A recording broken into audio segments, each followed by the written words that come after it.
شب برات میں ایک موقع پر اللہ کے نبی علیہ الصلاۃ والسلام کا قبرستان تشریف لے جانا ایک ضعیف روایت سے ثابت ہے، جس کو امام ترمذی نے اپنے سنن میں اور ابن ماجہ نے اپنی سنن میں بروایت حضرت عائشہ رضی اللہ تعالی عنہا ذکر کیا ہے۔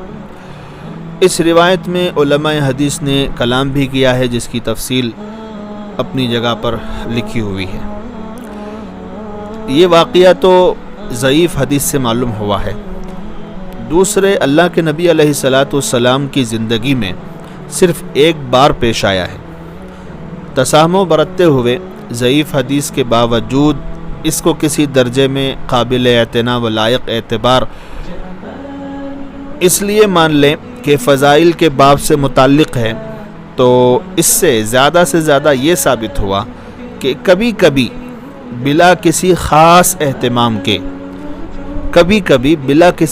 اہتمام کے شب برات میں قبرستان جا کر مردوں کے حق میں دعائے مغفرت کی جا سکتی ہے۔ اور علماء نے اگر شب برات کے اعمال میں قبرستان جانے کا ذکر کیا بھی ہے تو وہ بس اسی حیثیت سے کیا ہے۔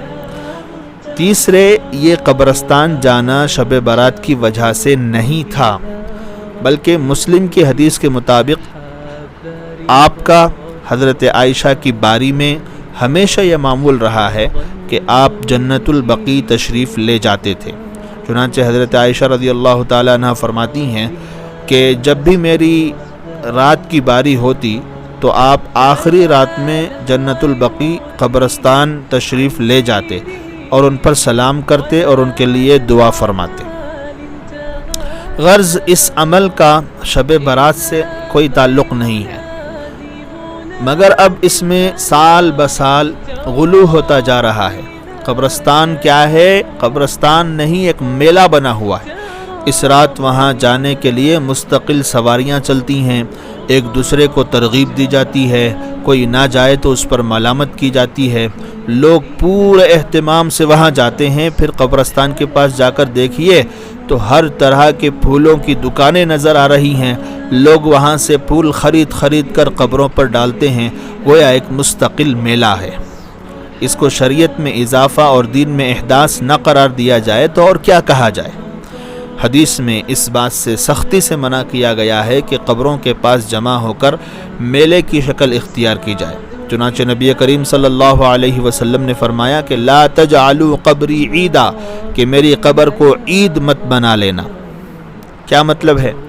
مطلب یہ ہے کہ جیسے عید کے موقع پر اہتمام سے سب جمع ہو جاتے ہیں، اس طرح میری قبر کے پاس اہتمام سے جمع نہ ہونا۔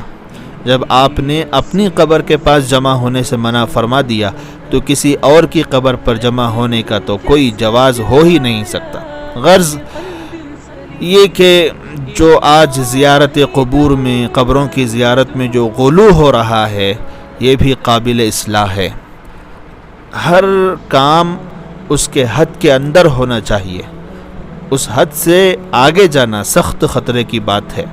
اللہ تعالیٰ اہل اسلام کو صحیح فہم سے نوازے اور بدعات و منکرات سے بچنے اور دین اور شریعت پر چلنے کی توفیق عطا فرمائے۔